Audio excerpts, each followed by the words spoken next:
Welcome to Live from Mars. My name is Alex. You may know me as Mars from Instagram, TikTok, Vinyl by Mars, or even this podcast, hopefully. And for those of you who are new here, this is a music podcast where we'll talk about the latest and greatest in pop music, especially today's episode where we're going through the best of this week's New Music Friday.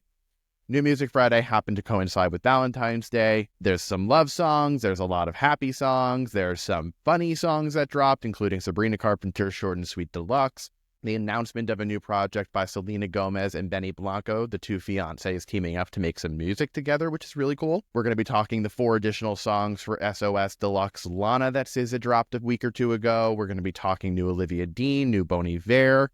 There's so much to go through. If you've been listening to Live from Mars, you may recognize the voice and face of this week's special guest.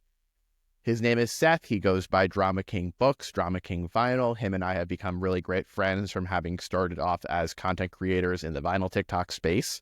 He's here to join me today. We're going to talk all about the music I just told you all about. Before we get into my conversation with Seth, if you are not already following the podcast on your favorite podcast provider, Apple Podcasts, Spotify, iHeartRadio, YouTube too, make sure you hit the follow button or subscribe to the podcast. It means the world to me. The way we get the podcast to grow is by following and subscribing to it, sending it to friends who you think may also enjoy this listen. But I'm really excited to dive into all things New Music Friday with Seth, so I hope you guys enjoy, and this is Live from Mars.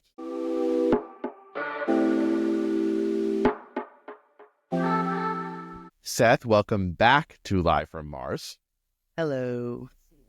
I am very happy that you were here. This all happened very, very quickly for anyone watching. I think I texted you 4 hours ago being like, hey, you want to talk? Like, you want to do an episode? You were like, are you free today? And I was like, as long as I don't have to leave my apartment because I'm No, exhausted. you don't have to. And you I could have don't. came here and we could have done it together in person, but this One is day also we just will. way But, easier. well, it's snowing now. Yeah, like, a big lot. time. Mm. So I might have been snowed. Oh, we could have snowed in. That would have been cute. That would have been cute. That would have been cute. Actually, I'm But- coming. Just be here in 45. I'll be there in 45 minutes. So I asked Seth to come on because I wanted to do an episode specifically talking about this week's New Music Friday releases because it felt like the first substantial one with like not just one big album, but with a few different new pieces from different artists that we both loved. So wanted to have him on. We're going to talk about new Sabrina Carpenter, new SZA, new Olivia Dean, new Addison Rae, new Selena Gomez, new Bon Iver. But thank you for coming on, Seth. If you don't remember him from the last few episodes he's been on, Seth and I have been friends because of vinyl TikTok, content creation world, and he is now influencer in the book world as well, which is incredible. We love this journey for him. But Seth, welcome back. Thrilled to have you. Thank you. Always a pleasure to be back here on Mars. Don't you just love it on Mars? I'd love it more than America right now. I feel you. This feels like a way of, talking about what's happening in the world without talking about what's actually happening in the world. And we're going to talk about the things that we love, which is new music. The big release in my world and your world probably this week is the new Sabrina Carpenter Short and Sweet Deluxe album. Yes, my favorite was 15 minutes. I thought that was a bop and a half. I literally I was like, I am obsessed with this song. It's great. That one, I was like, why isn't this not on the album? So Short and Sweet came out last August. It is now 6 months later. She now has Grammys to its name, and this felt like the right time for the deluxe edition. There are 5 new songs, including 15 minutes, which we will get into more detail on. It also includes a remix of Please, Please, Please with Dolly Parton, which seems to be the divisive one of the bunch, and Busy Woman, which was originally released back when Short and Sweet came out last August. The week after, Sabrina released Busy Woman as a digital online exclusive bonus track, and that was a way of saying thank you to the fans. She told us how she recorded this song after she turned Short and Sweet in, but it didn't make the final album cut, but she wanted fans to have it. Now it is officially part of Short and Sweet Deluxe. So that was a huge win. I guess we'll kick off with 15 minutes because it's the first one of the deluxe songs. It was the one that you just told us you loved the most. It's the one that I think I liked the most also on first listen. I've listened probably like 4 or 5 times to all of them now, and it's the one that I keep having stuck in my head. So good. It sounds like something that's not on the album, and so like it fits in, it could slot in somewhere and not feel like we've added, like bloated the album, if that makes sense. Yeah, and like a duplicate of something that already exists, which I do feel like is partially part of this bonus album, this deluxe tracks. Yeah, which is kind of what deluxe tracks can be. I think sometimes people judge deluxe tracks so harshly, and I'm like, these are just extra fun things. Like, it's not like Sabrina is going out to make their album better. This is just extra stuff they recorded typically during the time. Rarely I find do artists like even submit the deluxe editions for like the considerations and stuff. They do the original, like the actual album. Yeah, it's more of a fan service meets way of boosting sales methodology. Exactly. Like, very, very rarely is a bonus song considered to be better than songs on the standard edition. I think what she tried to set out to do with these deluxe tracks is just make it like short and sweeter, you know? Like, I felt like it was just an additional opportunity to throw some more love onto the era post Grammys win. 15 minutes, I felt like really did a great job at proving how strong of a songwriter Sabrina and her team are. And the thing that stuck out to me the most was how finally she's able to walk the line between bridging 15 minutes of fame, then that cliche, and how people may see this as her 15 minutes of fame and she may not have longevity in the industry, with how much fun she and someone special can be having in 15 minutes. Every lyric walks that line so carefully that it doesn't ever feel necessarily like it's more one than the other. Yeah. Maybe like here and there I will feel a little bit more one way, but I really loved how they stayed incredibly balanced and like in the middle throughout the entire thing. It just added to the strength of it for me. Well, and it adds to the themes of the album of like a sexual experience and freedom. And so that's like part of it. Totally. I felt like there were elements of it that really reminded me of Juno, Bedchem, especially Bedchem with like how many sexual innuendos there were. But with Juno, the parallel was more from the production angle where it was very jubilant and bubbly. And then you have that instrumental break the way that Juno does. And you can very much see why, if they had to choose between one of them, why one made the cut instead of both on the original album. Do you, now having heard both, do you think like Juno should have been cut in favor of 15 minutes, or would you have kept it the way it is? No, I think Juno's the stronger track, and also gives her the tongue-in-cheek moments on stage that she really enjoys. Yeah. That's a whole other layer to it, is like bringing this album to life, you know? Yeah, and I think Sabrina was definitely thinking about that when making the album. It's interesting you say that, because I think one of these songs exists because of her stage performances, because of those moments. That for me couldn't make it any harder. I don't know if you caught it. I assume you did, but this very much reminds me of a song from a very, very big, famous movie musical. Yeah, Hopelessly Devoted to You. It was Grease. Yeah, that was the thing I immediately thought, and I was like, am I going to sound stupid saying this? And nobody's going to agree with me. No, I heard it instantly. And there were moments throughout other songs on Short and Sweet and within her discography, more so over like Emails I Can't Send and Short and Sweet, that I would swear I heard some melodic element of a song that felt so familiar from 70s time period. But it like brought in 50s nostalgia too. And I could never land my finger on what it was until Couldn't Make It Any Harder being so obviously Hopelessly Devoted to You, which she's saying, every night show on the Eras Tour. When are we getting Sabrina as Sandy? As Sandy. That's exactly what I was saying after listening to the album. Well, I don't know. I'd have to see her do it. I think she'd be able to pull it off, but the timid, naive girl at the beginning would be interesting to see her play. I definitely can see her in the leather at the end. Oh, yeah. That is exactly what I was thinking listening to this, that she has consistently walked the Sandy line for a while now. I really liked how it showed a different side to Sabrina. You don't really get so many pure ballads on the original Short and Sweet. I guess you could kind of call Dumb and Poetic one. I think she also saw the opportunity of, I don't really have these on the album. And I honestly would say they probably don't fit like the album as like Short and Sweet. It itself is so cohesive that it probably, like a ballad would probably bring it down. Fair. The other one that I loved was Busy Woman. I had not heard it. I had heard a snippet on Twitter or TikTok, really of just like the first 10 seconds of the chorus. And that I knew, obviously, but the rest of the song I never listened to. And I feel like this is the one they're going to push. Like, this is going to be the next big single from the album. Do you think it's the right choice? I do think it's of the the right. bunch? I would rather it be 15 minutes, but I understand. Well, people have already listened to the song. People already have the song, so it has that familiarity to it too. So it's like it kind of. I think that helps it like buttress its support because people will already be like, "Oh, I already love this song, so let me play it." Mm-hmm. I feel like 15 minutes though could do so well because of the fact that it's a commentary also on the 15 minutes of fame perception. And that plays directly into her strengths of being such a comedic songwriter. I feel like that would really connect as well. But there's not a wrong choice. Busy Woman just felt a little bit more 70s disco, ABBA, that kind of vibe to me, which she feels like a great fit for.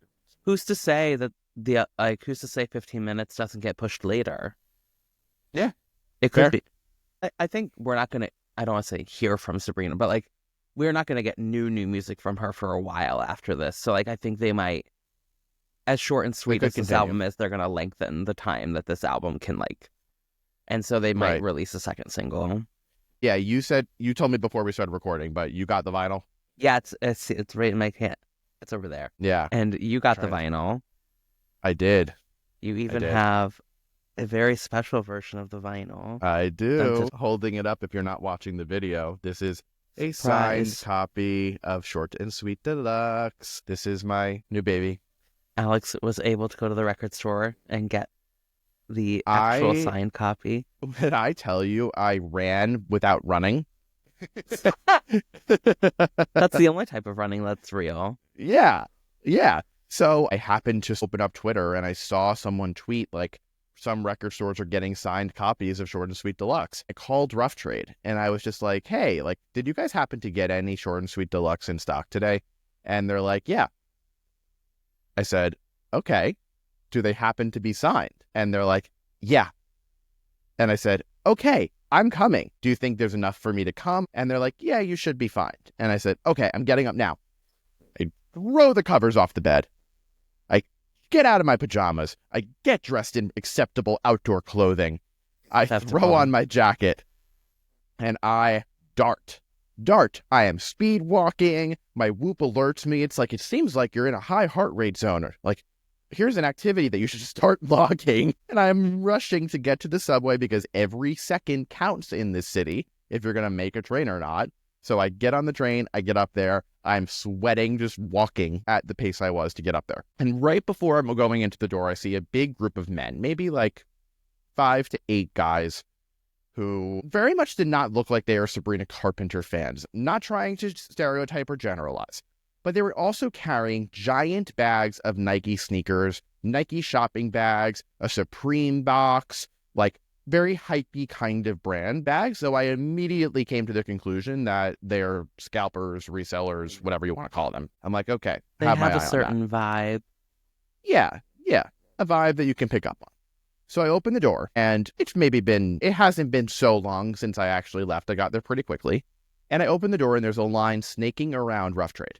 I'm like, shit, I'm not getting a copy. So I get in line. There may be 20 people in line. I'm like, I really don't know if I'm going to be able to pull this one out. And this woman in front of me who was very sweet. And then there were these guys carrying Nike bags, Supreme, other brands. So I'm just like keeping an eye on them, just seeing what the deal is, if I can overhear any conversation. And while I'm doing that, another guy from outside comes and cuts the woman in front of me in line. And he goes to join up with the Nike and Supreme people. And the woman is like, what are you doing? Like, you can't just cut the line. And I'm like, yeah, like, you can't just do that. There's a line for a reason, buddy. And the guy's like, oh, I'm just with them. I'm not getting one. And the woman is like, well, if we get up there and you have the last one being sold to you because you lied to me, I'm taking it. I'm like, oh, shit. What about me? Yeah. So we get up to the front. The guys who were with the Nike and Supreme bags, they got each one. They went outside. The woman in front of me got one. I got one. Very happy. But while the woman and I are checking out in front, we're talking to the people who work at Rough Trade and we're telling them what happened. And they were so annoyed. So the 2 Rough Trade workers left with me and we go outside and I was like, I'm not getting involved in this. I got what I needed. I'm dipping. But they started talking to the guys outside and they're like, you cannot be doing what you're doing. You can't be out here like this. Because they realized what was happening, and it just like really pissed me off because there's 100% someone who lined up and got there who was told, sorry, we ran out because these guys who are selling it on eBay for hundreds of dollars now aren't getting one. It fucking sucks. And to support the rough trade workers, they probably were so busy that like Yeah, they probably didn't even realize. because they really at max have like 4 to 5 people working ever. And when something like that happens, it's and that store is so tiny, like they're just trying to keep things moving. It was sad, but I lucked out. And, you slayed, if you will. Yeah. Well, I think like I wonder if one day there'll be a way to almost prove your fandom. Like I saw a tweet that someone said some store owners were having people show their 2024 Wrapped playlist to show that they're actively listening to the artist. I'm like, that's actually not a bad idea. The only 2 songs we haven't talked about yet are the Please Please Please remix with Dolly Parton and Bad Reviews. Bad Reviews was fine. That fine. like I listened didn't to feel it. the need to go again. No, it was cute. Yeah, it was fine. I don't think I'll return to it, but fine. Please, please, please. That I will definitely not be returning to. Okay, wait. Can I talk about positives first? Of course, we always want the positives. I appreciate that the production has shifted. Like, it's not just the same Please, Please, Please with Dolly Parton's vocals layered over. I love Dolly Parton. I thought it was fun, but it is not better than the original. No. But I do think it's a fun... Can I curse on this podcast? You can curse on this podcast. I think it's a fun fuck you to have, of all women, of all people to come on that song to say fuck you to a man. Dolly Parton with Jolene. Yeah. Like, I think that's fun. Like, imagine knowing that Dolly Parton was like, Savage. Yes, Sabrina, I will sing this song with you because this boy sucks. Yeah. So the positives that I picked up on were how special of a moment it is for Sabrina, who has said that Dolly is a huge influence and she's such a fan of her as an artist, to have her moment with such a legend in country music and pop culture. I thought that was amazing. I'm really happy that she had that opportunity and she's gotten to this point in her career where she can have that as a chance, then take it. I appreciated the change of production, although I prefer the original. There was like a harmony here and there that I didn't hate. I will say, I don't think it was executed as well as it should have been. Like, I feel like there's a version of this song, same production, same pairing, just like the way that the vocals were layered was weird. Just think, one, it should have been Slim Pickens over Please, Please, Please. And some voices are just not meant to mesh together. Yeah. I also really didn't care for the removal of the MFer. That was probably lyric. a Dolly ask. I'm guessing. Yeah, that's what I heard. I didn't know that she's like super clean and doesn't curse in her music, but that's the big hook of the moment. And to get rid of it, it just felt like a clean Kids Bop version. That's all I have to say on this, I think. That was short and sweet. Yeah. Another slightly deluxe edition that came out within the last week or two is the additional 4 tracks for SZA's SOS Deluxe LANA. We listened. I've listened. We judge. We listen and we judge. I haven't even listened to the rest of the LANA portion. I've only... What? No, I've been busy. Seth, it's been 2 months. I forgot. Okay. I guess I will carry our weight for that part. No, I did listen to the 4 new songs. And? I thought they were fine. I really enjoyed Open Arms, Just SZA. Yes. I was like, thank God. It was a nice addition. I really enjoyed that, and I really liked Take You Down. But I thought PSA was not needed. Yeah, it was fine. I didn't really love Take You Down. Like, it's fine. It's a bonus song. It doesn't seem necessary in the greater context of the, 30s plus songs that are on this album now. For me, the highlight was Joni. Yeah, well, Don Toliver, I've heard him on collabs with Kali Uchis before, so, like, I know he's gonna slay. I liked his part. Even, like, taking his part out of it, I really liked Joni's as a SZA moment. Like, the major difference for me between SOS and LANA is that SOS is genre hopping all over the place, melodically and stylistically and performance-wise. It's a giant, beautiful hodgepodge of so many different sounds and influences that SZA is wearing here.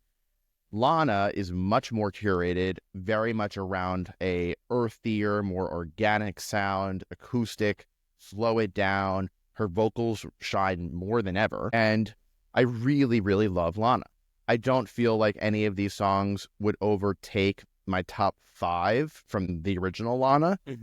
but they're nice to haves. And it more so raised the question in my mind between Sabrina and SZA, these two different release strategies for deluxe albums and what the deluxe album has become in 2025. I'm thinking back like 10, 15 years ago, Okay. when a deluxe album would come out, it would come out with the original version of the album. Like I remember going to FYE and Barnes & Noble to buy CDs in Target, and you would have a CD of the original version and a CD of the deluxe version. And now what you're starting to see is that there's wider variety with the deluxe edition. Now what you're seeing is some artists will release a deluxe edition of the album the day after the album comes out, or a week after the album comes out. Or what you see with Sabrina, it took 6 months. What we're eventually going to get from Ariana Grande, it's a year-ish.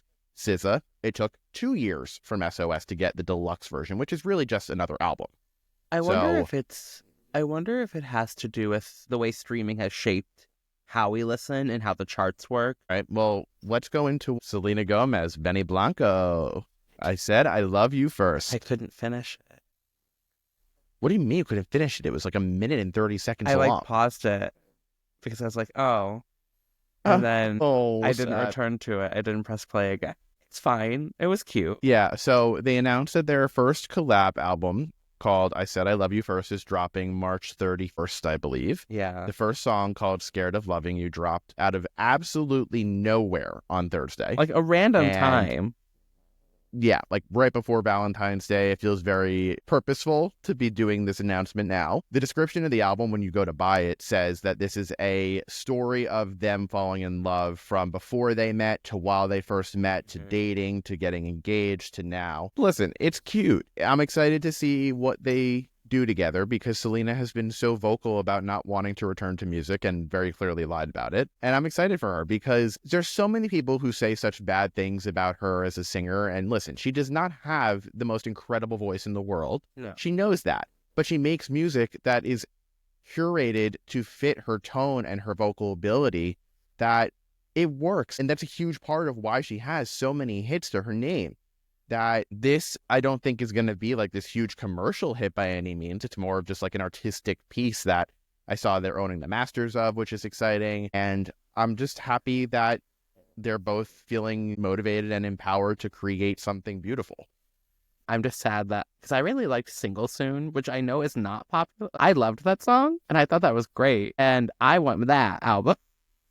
Oh, I do not. That's what I want, that album for me.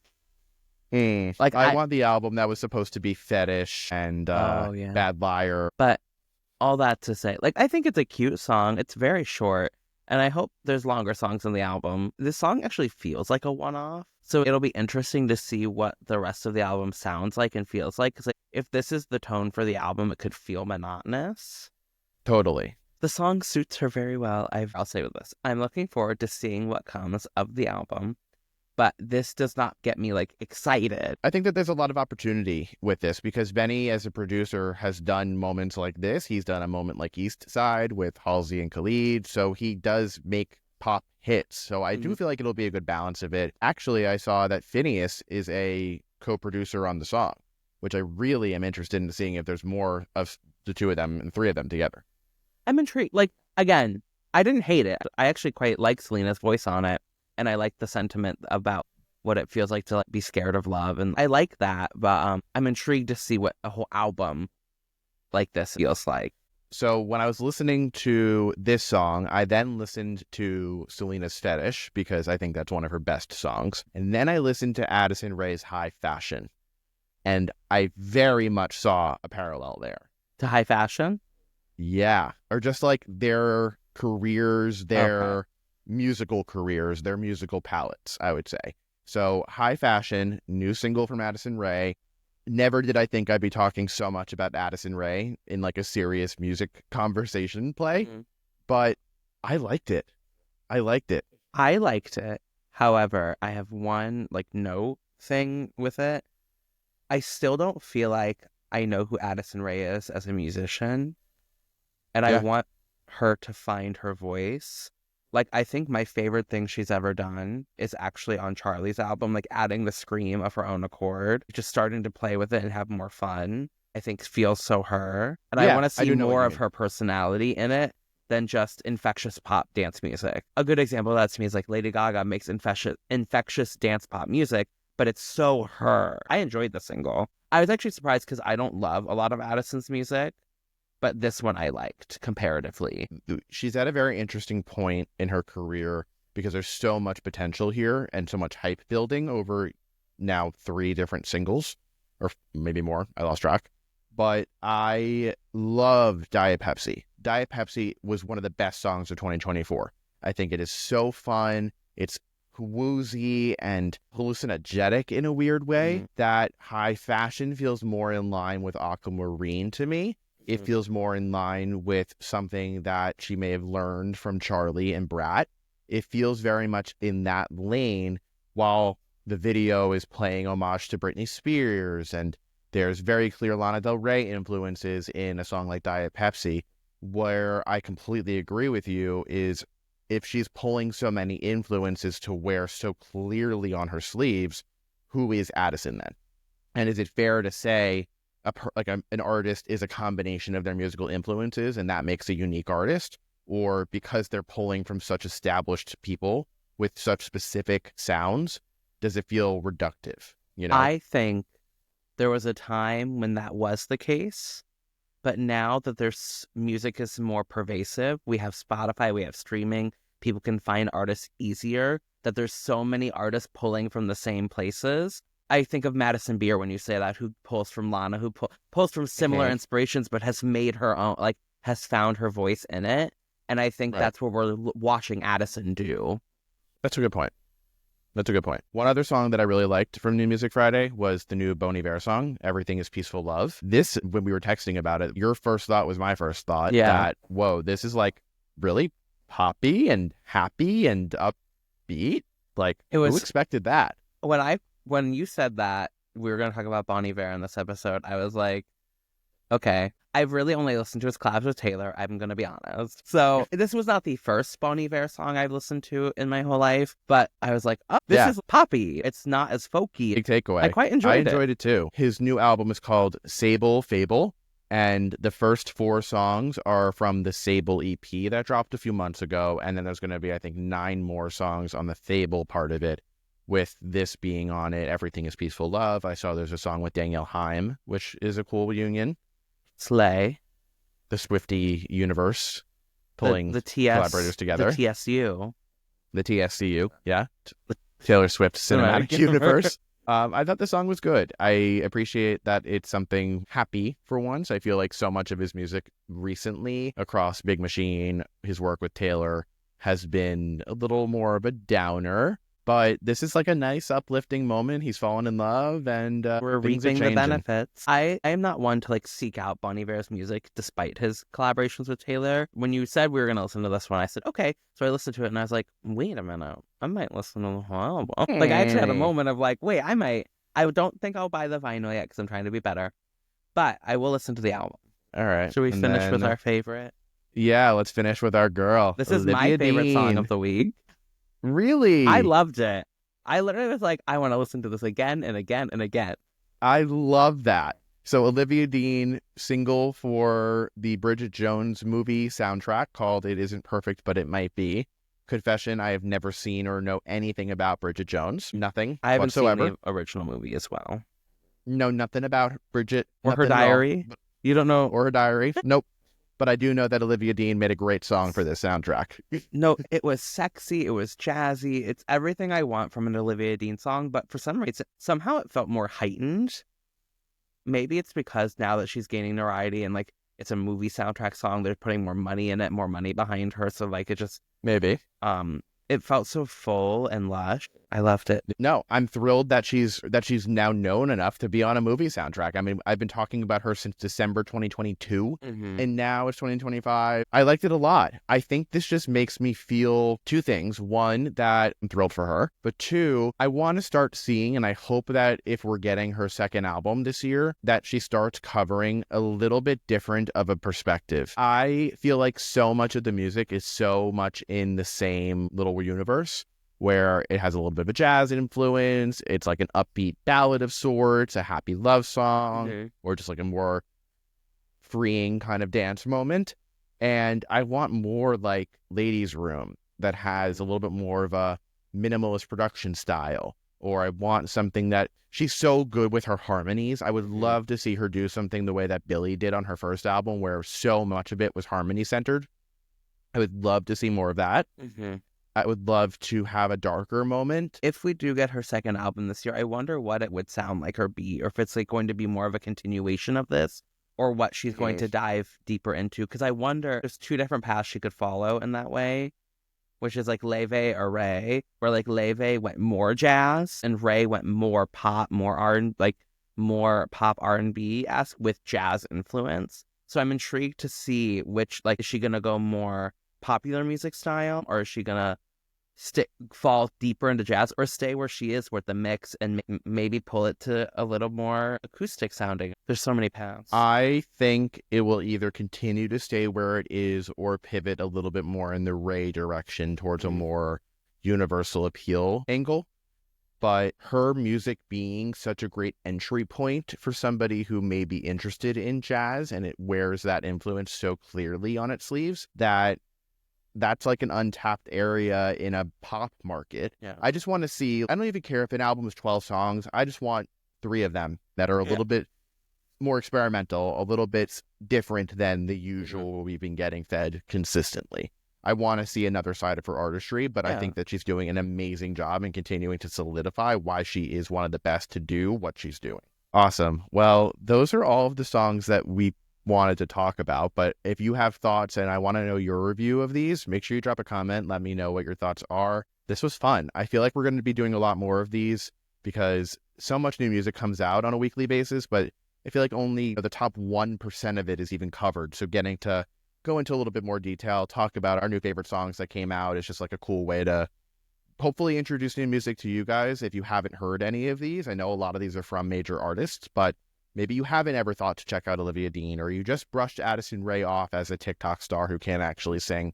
Give it a shot. You never know what you'll find. But if there are other songs that you guys loved from this week's New Music Friday, let us know. And think about what's coming this year. We have Lady Gaga, and there'll be artists that we may not even know yet. Right. And that's not even including, like, next week we have the new Tate McRae record coming. Oh, right. So we'll be talking all about that next week. Love it. Well, thank you again for coming and joining us on Live from Mars, Seth. You are always welcome. Thank you. Happy to be here. Where can everybody find you if you want to follow Seth? You can find me at Drama King Books on Instagram, Blue Sky, TikTok, and YouTube, and Drama King Vinyl on TikTok. Look at the side swipe to Drama King Vinyl. Just pushed over. And Drama King Vinyl. It's true. But you still love music. I have posted in the last month, so I give Seth a hard time because he ditched Vinyl Talk for Book Talk, and nothing. You did. That's true. And nothing. You did. But we love you anyway. Music Talk loves you. If you want to listen to more episodes of Live from Mars, make sure you are following the podcast on Apple Podcasts, Spotify, YouTube. You can subscribe to the channel where you can find the full video version of every interview. Make sure you're following Vinyl by Mars, TikTok, Instagram, and we will see you next week for a deep dive into the Tate McRae record, I believe. So stay tuned for that. There'll be plenty more to come. And thank you guys for watching. Bye. Bye.